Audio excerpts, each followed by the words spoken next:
ไม่สูงพี่น้องผู้บริหารเขากูก็ค่ะวันเมื่อไรก็ตรงกันอยู่วันที่27เดือนธันวาคมปี2026เขาขามาโหทุมยากันในข้าวยามกลางวันค่ะเนาะ วันเมื่อไรก็เขาขามาด้วยข่าวบางตึกอิหร่านและดังอเมริกันแท้งค่ะเนาะว่าเสอิหร่านและดังอเมริกันได้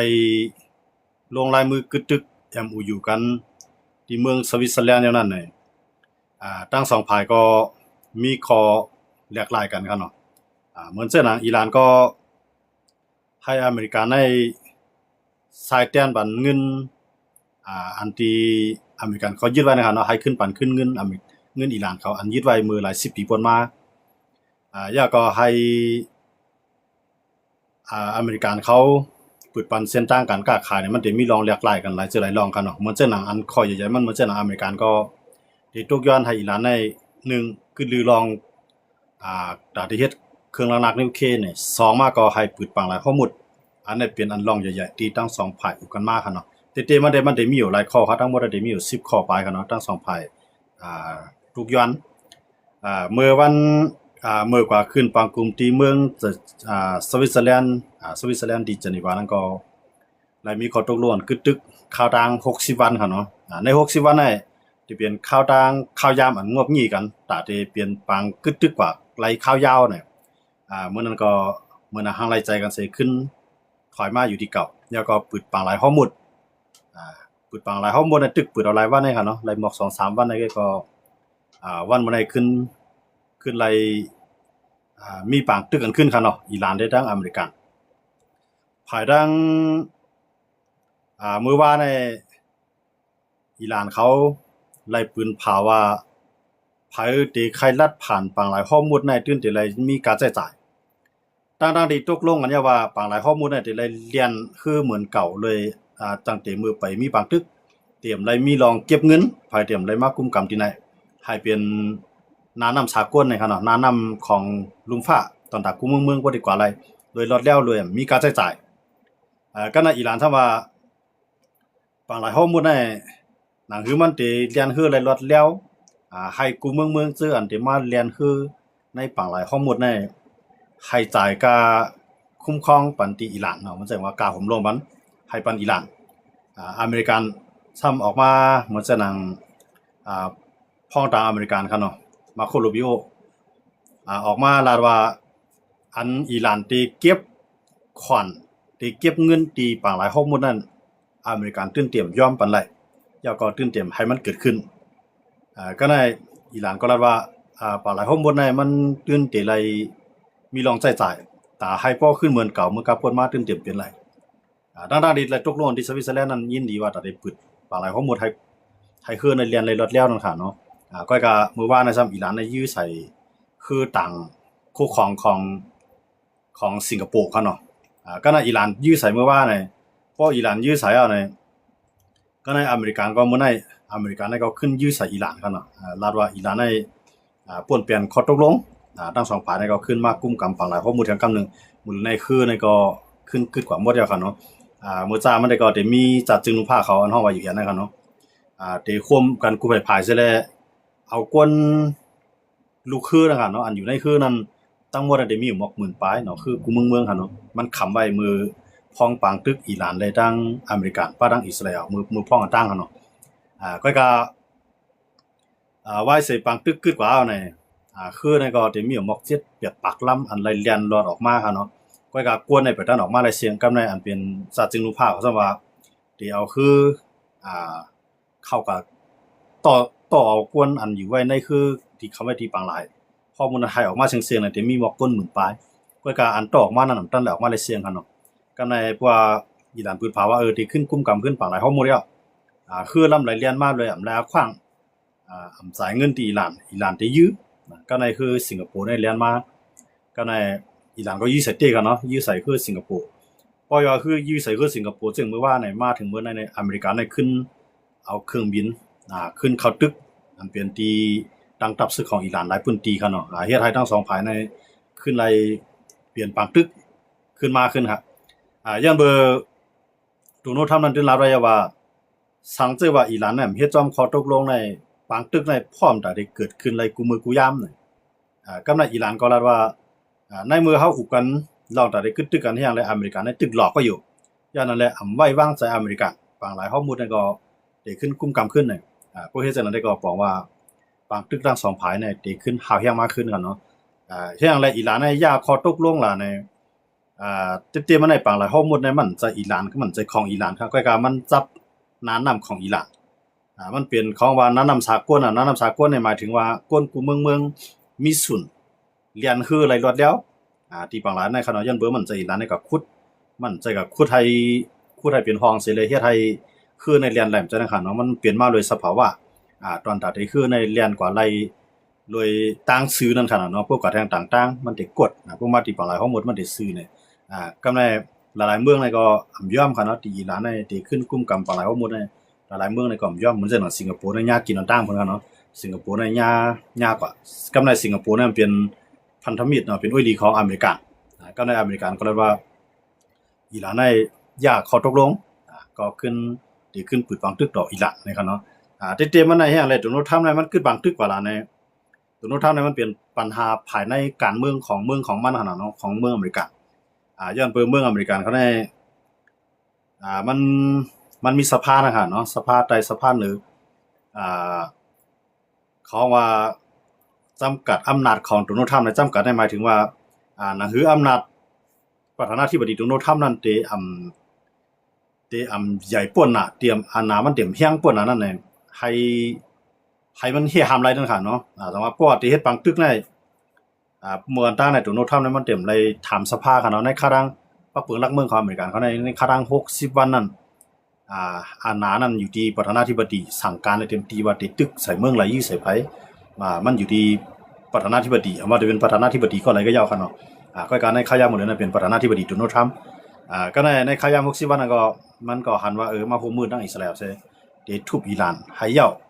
ก็การมันยาวเลยในขายามปอดอาหารเนาะในป่วนสิ60วันก็อิหร่านไปร่วมเปิดแล้วก็ในเพราะว่า60วันป่วนก็ยาวในโดนัลด์ทรัมป์นั้นประธานาธิบดีโดนัลด์ทรัมป์นั้นที่เฮ็ดปางตึกต่อเผอน่ะอันเฮ็ดปางตึกต่ออิหร่านนะครับเนาะในขายามหมดเลยเฮ็ดปางตึกต่ออิหร่านที่ไล่ย้อนขวางตีสภาก่อนเพราะว่าสภาในส่วนใหญ่ฮันลีโดนัลด์ทรัมป์ก็ปิดปางตึกไล่คั่นเนาะก็ในประมาณลงลายมือกันในสภาเนี่ยโดนัลด์ทรัมป์ได้เป็นไผซุ่มคั่นเนาะก็ได้ปักเปิงลักเมืองอันว่าตาที่จำกัดตาที่ที่ห้ามอาณาปาวาของโดนัลด์ทรัมป์ให้ลดลงอันนั้นในสภาในฮันลีว่าถูกดีแลที่ห้ามถูกดีแลตัดอาณาของโดนัลด์ทรัมป์สังว่าดูเปลี่ยนบางตึกมาเนี่ยดูเข้าบางตึกมาเนี่ยเตรียมไล่สั่งการโดยประธานาธิบดีก็แล้วที่ไล่ผ่านสภาของอเมริกันก่อนเนี่ยกวนส่วนใหญ่ก็มันก็กว่ากันมอก2-3ก้อยค่ะเนาะอันฮันลีอันอยู่ภายฮันลีจอมว่าที่ไล่ที่ห้ามอาณาโดนัลด์ทรัมป์นะคะเนาะย้อนเบิกกวนโดนัลด์ทรัมป์บางส่วนในก็ยุกมือปันภายเขาทั้งภายปฏิดิโมแครตนะคะเนาะปฏิพรรคปิเกอร์น่าจะเป็นปฏิโดนัลด์ทรัมป์ปฏิดิโมแครตนั่นก็ที่เป็นประธานาธิบดีโจไบเดนก็เก่าคั่นเนาะก็ในเพราะว่ามันมีส่วนตัดที่ห้ามก็โดนัลด์ทรัมป์ก็เลยถอมคั่นเนาะก็กะถึงมาวันมื้อนั้นอย่างไรโดนัลด์ทรัมป์ได้ขึ้นยึดใส่อิหร่านได้ขึ้นล่ะในย้อนเบอร์อิหร่านในผิดข้อตกลงและ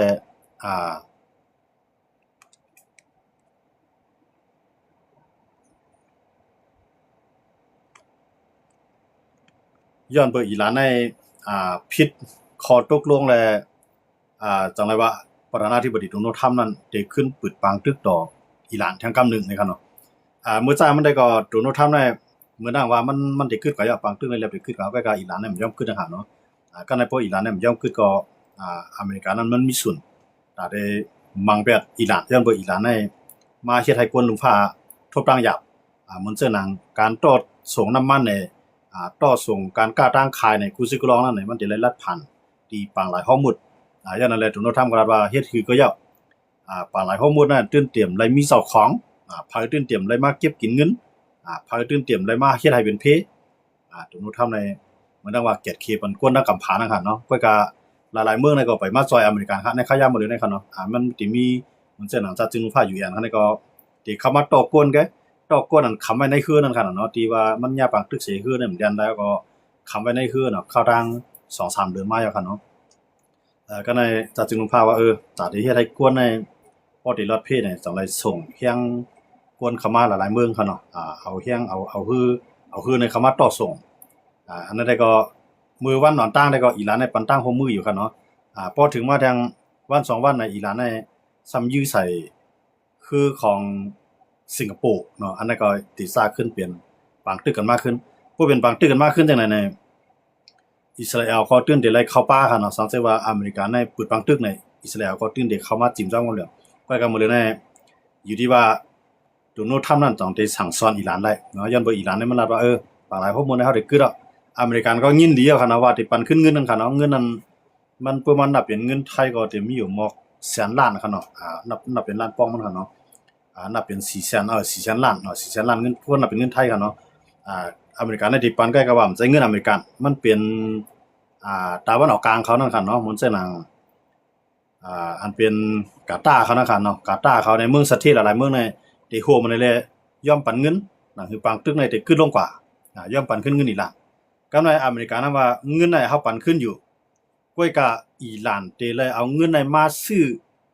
มาเข้าเตานำของอเมริกันมันจะคู่ของอันคนนั้นคนเมืองของอเมริกันเคยดอกกันเนาะให้อิหร่านเอาเงินนี้มาซื้อที่ไหนก็ในอิหร่านนั้นว่าเงินไหนมันเป็นเงินเฮาใครก็ซื้อเมืองไหนก็เป็นรองของเฮาใครซื้ออเมริกันก็เป็นรองของเฮาใครซื้อเมืองไหนก็ย่อเป็นรองของเฮาอเมริกันตื่นเตรียมเลยมาเกี่ยวข้องที่ไหนเฮ็ดให้สิได้ตั้งหันถึงก็เหมือนกันเนาะอเมริกันได้ลาดว่าคนเมืองอิหร่านได้ทบตั้งอย่างมาย่อมาเข้าเตาน้ำนั่นให้มามือในมืออิหร่านเขามีเงินอยากก็ให้เอาเงินมาซื้อที่เมืองอเมริกันเนาะแต่ว่าอเมริกันได้ยินดีได้เปิดการค้าการขายบันอิหร่านนะครับเนาะก็กับอิหร่านว่ามันเป็นเงินเฮาลงเฮาใครก็ซื้อไผก็ไรอันนั้นเกี่ยวข้องกับอเมริกันพวกนั้นก็ว่าตั้ง2ฝ่ายนั้นก็ตั้งหันถึงเหมือนกันครับเนาะเตในเงินในมันไปถึงในมืออิหร่านครับนะอเมริกันรัฐว่าเพราะอิหร่านยอมเฮ็ดจอมเนาะนิวเคลียร์ก็ยอมย่าแบบยูนิเลียมนั่นคงเฮ็ดเครื่องรักนักนิวเคลียร์นั้นให้ AEIA เนาะอันเป็นภายด้วยถึงนิวเคลียร์ลุงฟ้านั่นมาจอบซอกด้วยมาแจดเซตด้วยก็นั่นอันเป็นยูนิเลียมอันเป็นสารตั้งต้นอันเฮ็ดยาวนั่นแต่ได้เป็นนิวเคลียร์มานั่นให้ยาทำลายแบบให้ยาลูกเหลวแบบอันนั้นก็ส่งออกกว่าต่างเมืองก็กับอิหร่านทั้งว่ายูนิเลียมนั่นเฮาอำจังยายาก็อำจังส่งมาต่างเมืองก็กับเครื่องรักนักนิวเคลียร์นั่นได้เฮาเตรียมเฮ็ดให้AEIAเขามาจัดสิด้วยไรก็กับยูนิเลียมมาเตรียมย่อมยาแล้วอันนั้นก็เป็นตั้งอันถึงที่ว่ามันกว่ากันไรเนาะทางอเมริกันนั้นว่ามันดูมีเอาก็สู่ตั้งจอยแถมในอเมริกันยินดีที่จอยแถมอำว่าการค้าขายไปบางมีลองนิวเคลียร์พลังงานนิวเคลียร์เป็นสังก้อยกะที่ให้จุ่มAEIAเขามาจัดสิด้วยยูนิเลียมนั้นตื่นที่ระยะรู้แล้วอิหร่านซั่นว่าลองเครื่องรักนิวเคลียร์เฮาเตรียมเฮ็ดก้อยกะว่าให้มาแจกก็เฮาได้ปันแจกอยู่ก้อยกะยูนิเลียมนั้นเฮาตื่นเตรียมปัญญานั่นเดี๋ยวมันเป็นเฮ็ดให้2ฝ่ายในเป็นสมาตกลงกันมาแล้วก็มันไปเปลี่ยนตั้งการนะครับเนาะมันเปลี่ยนตั้งข้อแลกเปลี่ยนกันได้เลยสู่ต่างยินมาเฮาก็หันเดียวเฮาต่างยินกว่าสู่ก็หันเดียวบ่เป็นจังนั้นก็เฮาคึดตึกกันคึดตึกกันเนี่ยได้เลยหมอก 2-3 วันแล้วอยู่เนาะขึ้นมังขึ้นเอาครับมื้อไหนครับเนาะขึ้นมังขึ้นหัวอิหร่านนี่จังได้ตอบขึ้นอเมริกันเขาเนาะอิหร่านนี่ก็ยื้อใส่เฮือสิงคโปร์เนาะเพราะยื้อก็ยันเบิดโดนัลด์ประธานาธิบดีโดนัลด์ทรัมป์ว่าคืออันเรียนในนานนำปางหลายข้อมูลในกูเมืองตื่นได้เลยเรียนได้รอดแล้วอิหร่านตื่นเตรียมเลยปันตั้งเหลือไม่เผอก็กับวันมื้อนั้นอิหร่านซ้ำยื้อใส่ของสิงคโปร์ซิแลโดนัลด์ทรัมป์ก็สั่งศึกมันยื้อใส่กำซื้อยื้อใส่ที่ตับซึกของอิหร่านหลายพื้นที่เขาเนาะอันนั้นก็อยู่ที่ว่าอิหร่านจองได้ตอบขึ้นเพราะอิหร่านตอบขึ้นโดนัลด์ทรัมป์รับเวลาเนี่ยเพราะอิหร่านตอบขึ้นปางตึกใหญ่เนี่ยได้เกิดขึ้นแท้งเนาะเพราะว่าอเมริกาเนี่ยได้ใช้เครื่องบินตึกใช้โทมาฮอคใช้ขีปนาวุธได้ยื้อยาแบบเป้าหมายของซึกของอิหร่านอันนั้นก็อยู่ที่ว่าอิหร่านได้จองได้ตอบกันเนาะเพราะอิหร่านนำตอบก็บอกว่ามันก็ได้ขึ้นเย็นกว่าได้ขึ้นอุบันขึ้นเพราะอิหร่านตอบเลยอเมริกันก็ได้ขึ้นตากให้มันแห้งเลยก็เมื่อนั้นก็อิสราเอลเนี่ยตื่นเด็กเข้ามาป้ากันเนาะยันบ่อิสราเอลเนี่ยอำพันลีระหว่างอเมริกันและอิหร่านมาตกลงได้ขึ้นปังตึกกันเลยอิหร่านในฝั่งหลายข้อมูลก็ไปเปิดเป็นนักการลองยูนิเลียมก็ไปย่าลูกแล้วลองนิวเคลียร์ก็ไปมีลองแจงแรงเต้ๆอิสราเอลได้ก็ไปฮันลีอิสราเอลเนี่ยตึกใครตึกอิหร่านอยู่กูข้าวยามกันเนาะซึ่งมากก็เยอะอิสราเอลเนี่ยตื่นเดย่าให้โครงการของอิหร่านนั้นยาวเนี่ยก็โดนัลด์ทรัมป์ก็สำนักว่า มื้อนี้อิหร่านได้ตั้งเฮาในอุปนไลว่าอิสราเอลเนี่ยถอยทัพซึกออกในเมืองเลบานอนถอยมันแสดงว่าได้พื้นที่อันอิสราเอลเขาก็ยึดทั้งหันเนาะยึดหลายพื้นที่ทั้งบ่ทั้งเสียนั่นได้ยึดเขาก็ตั้งดึกมันได้มีหมอก30ลักคั่นเนาะหรือว่าที่เมืองอิสราเอลใส่เข้าก็ในเมืองเลบานอนอันพื้นที่จุ่มฮิซบุลลอห์เขากุมกำนำขนาดเนาะทีนี้ก็มื้อนี้ก็อิสราเอลได้ตั้งฮิซบุลลอห์ได้ตึกมังกันเนาะครับเนาะยันโดนทำในสั่งให้เป็นจามินเนทันยาฮูในกึดยังไว้ก็ฮิซบุลลอห์ก็ซ้ำตึกยื้อใส่อิสราเอลกับในอิสราเอลก็เฮามีศูนย์ตาได้ตอบเตียนมื้อนี้กึดปังตึกเฮากึดไหลก้วยกะที่ถอยทับซึกออกย้อนเบอร์อิหร่านในตกย้อนว่านั่นคือปังตึกเตรียมเกิดขึ้นและปังตึกเตกึดกว่าข้าวยาวนั่นน่ะนั่นคืออิหร่านได้ตั้งอเมริกันพอที่ตกลงอะไรลีนั่นให้อเมริกันได้มาสั่งห้ามอิสราเอลให้ถอยออกตั้งตะวันออกกลางมันจังนั้น1ในสนุนกาซาอันอยู่ในเมืองปาเลสไตน์ให้อิสราเอลถอนออกมา2อันอิสราเอลเข้าก็ยึดที่100กว่าล้านนั้นก็ให้ถอยออกขึ้นอันนั้นจะเป็นของซีเรียครับเนาะสามารถอันตึกกันดังฮิซบุลลอห์ก็ให้ขึ้นบางตึกเสียมกล้าให้อิสราเอลได้ถอนทัพซึกออกในเมืองเลบานอนอิสราเอลก็ย่อมถอยก็อเมริกันได้ก็เป็นขั้นตอนการที่อุปการนั่นหั่นเนาะ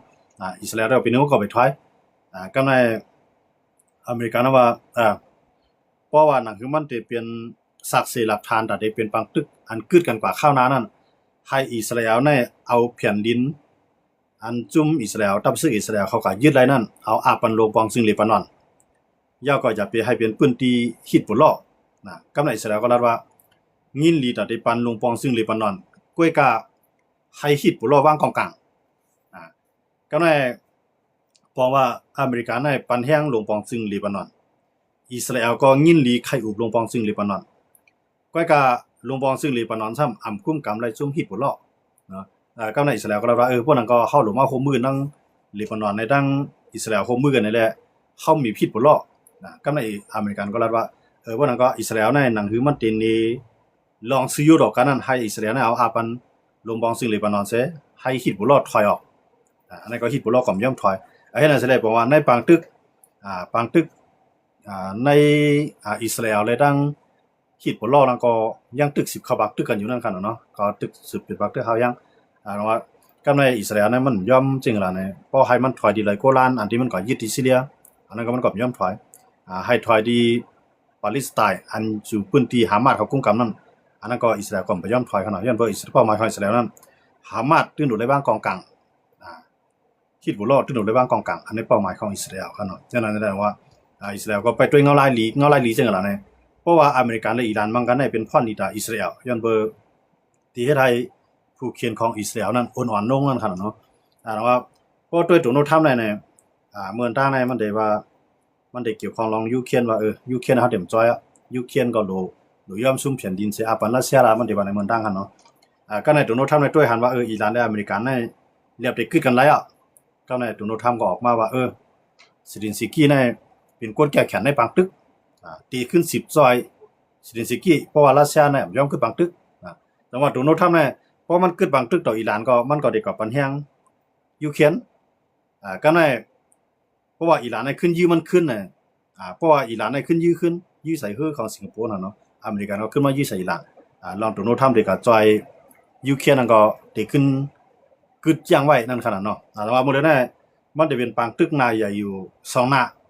ตั้งนึงนั่นก็ที่เป็นอิหร่านและอเมริกันนะครับเนาะอันตึกเคียงกันแฮงเนาะอันตึกเคียงกันแฮงกำในอิสราเอลได้ลองอิหร่านและอิสราเอลนั้นกึดกันไว้ก็อิสราเอลได้มาตึกตัวแทนของอิหร่านอันเป็นจุ่มฮิซบุลลอห์นะครับเนาะจุ่มผู้ก่อการให้ฮิซบุลลอห์เขานะกำในนาซึกในมันจะมีเลบานอนเลยทั้งอิสราเอลเลบานอนนั้นใจลงปองซึ่งเลบานอนครับเนาะมันเป็นจุ่มยุบกองกลางในเลบานอนอันห้องว่าจุ่มฮิซบุลลอห์อันนั้นอิสราเอลก็ตึกกันเฮายังกำในทางตานึงนะอิหร่านได้ทั้งอเมริกันเนาะอิหร่านและอิสราเอลได้กึดกันกว่าเนาะก็อย่างเงี้ยตัวแทนก็ในอเมริกันและอิหร่านก็มันนั่งกึดกันกว่าในวัน2วัน2-3วันไปกับวันมันได้ขึ้นติซาปรมาถึงเงาแต่ได้สร้างปังตึกขึ้นเนี่ยอันนี้ก็ขึ้นอยู่ที่อิหร่าน2ที่ฮัดตอบขึ้นอเมริกันก็ในเพราะว่าอิหร่านได้ขึ้นตอบอเมริกันในอิหร่านยื้อ1ปูนในอเมริกันตียื้อ5ปูน10ปูนเนาะตัวโน้ตเท่านั้นรับได้จังได๋นั่นได้ก็มันเป็นการหลอกซ่อมนะครับเนาะ2อิหร่านที่ตึกนั้นได้ก็ที่ได้อยู่ด้วยนำกัดของอิหร่านเขาเนาะ2ที่ฮัดตึกอเมริกันขึ้นเพราะว่าอิหร่านเนี่ยตึกก็ขึ้นว่าอุบันขึ้น ปางหลายข้อมูลนั้นเลยปืดปานะป่วยจะไหนก็บอกว่าปางตึกอเมริกันอีหลานก็ได้ขึ้น10กึดกว่าแทงก็ในคาราง60วันนั้นก็ได้มีข้าวยามอุโภกันแทงนะเพราะอุโภกันไรก็เป็นน้องลีผมอุโภกันไรก็ปางตึกให้ขึ้นหาแฮงขึ้นนะเนาะอันนี้แล้วได้เลยด้วยนาซึกปางตึกอันเกิดขึ้นตั้งตะวันออกกลางเนาะอเมริกันและอิหร่านอิสราเอลและฮิซบุลเลาะห์เนาะมันก็ในมันเป็นนาซึกไปอยู่ในข้าวยามหมดเลยเนาะก็ในเฮาขาขึ้นมาด้วยแทงอันนี้ก็จะเป็นตั้งยุโรปกันเนาะยุโรปนี่ก็จะเป็นตั้งยูเครนในรัสเซียรัสเซียในไว้หลังมาในรัสเซียในก็ตึกใส่ยูเครนหาวยังยูเครนก็ขึ้นตึกใส่รัสเซียหาวยังก็ในยูเครนในตึกใส่ในเมืองหลวงของรัสเซียในมือในรัฐไครเมียว่าในรัฐไครเมียในมันเหมือนตั้งนั้นเป็นของยูเครนเนาะก็รัสเซียมายึดกว่ามาจะเป็นสปอลิเซียเนี่ยมาจะเป็นปักมุดเนี่ยหลายพื้นที่ค่ะเนาะเตียนรัสเซียเขามายึดได้ยูเครนขึ้นยึดได้ขึ้นบางส่วนยูเครนได้ซ่อมซุ่มกับบางส่วนมื้อนี้ยูเครนยืดถึงไรในเมืองหลวงรัสเซียกูตีค่ะเนาะมาจะเป็นพื้นที่หลายต่อถึงเมืองหลวงเนี่ยยูเครนยืดถึงไรกูตีเหมือนเจ้านางรัฐไครเมียนะรัฐไครเมียในมื้อนี้ยูเครนตัดขาดเนาะตัดขาดหนังคือรัสเซียในรัฐไครเมียในเมืองหลวงรัสเซียน่ะมันห่างกันกับในรัสเซียน่ะเตรียมเจ้าแห่งกวนเข้ามาจอยที่เนี่ยก็ในยูเครนในลาเรว่าพอรัสเซียยอมขึ้นเพื่อนอุโบเนาะเฮาว่าโตเจรจานะครับเนาะพร้อมยอมขึ้นเพื่อนอุโบยูเครนก็พร้อมที่จะเฮ็ดให้ต่อรัสเซียบอกว่ารัสเซียและยูเครนในมื้อนี้ยูเครนในมีเคียงกำงามในรัสเซียค่ะเนาะกำงามมาครั้ง4ปีแล้วเนาะอันนี้ก็เข้ามาปีที่5แล้วค่ะเนาะมังกันมายูเครนในเอาด้วนในมื้อนี้มันมังในนับหูเฮงล่ำละลายค่ะเนาะหูปากหูเฮงล่ำละลายมังยูเครนเอามังรัสเซียก็เอาหูปากหูเฮงล่ำละลายก็นะที่ว่ามังยูเครนเพราะก็ยูเครนมันมีอย่างได้สู้มาเขาเนาะมันก็เก็ดคิดดูก็เต็มที่กำในยูเครนในรัสเซียในมุที่มันปีปูนยูเครนในมันเอาของว่าสัญญาณเป้าหมายที่ยื้อใส่เมืองที่ยื้อใส่ตับศึกของยูเครนมันมาตั้งไว้ในเมืองปีละลุดเนาะอันของรัสเซียนะครับเนาะกำในเพราะว่าเครื่องอันนั้นเครื่องส่งสัญญาณนะครับเนาะเครื่องส่งสัญญาณมันแสดงว่าล็อกเป้า GPS ที่ยื้อใส่ที่ไรเนี่ยมาตั้งในเมืองปีละลุดเนาะรัสเซียเนี่ยมาตั้งไว้ในเมืองปีละลุดในคาราง30ปีมันตั้งไว้ที่นั่นกำในยูเครนในรัฐไว้ว่าปีละลุดที่ปันข้าวยามตา7วันเพราะว่าปีละลุดในย่อมเอาเปรียบเครื่องตั้งสัญญาณของเครื่องตั้งสัญญาณของรัสเซียเนี่ยยูเครนพร้อมที่จะยื้อใส่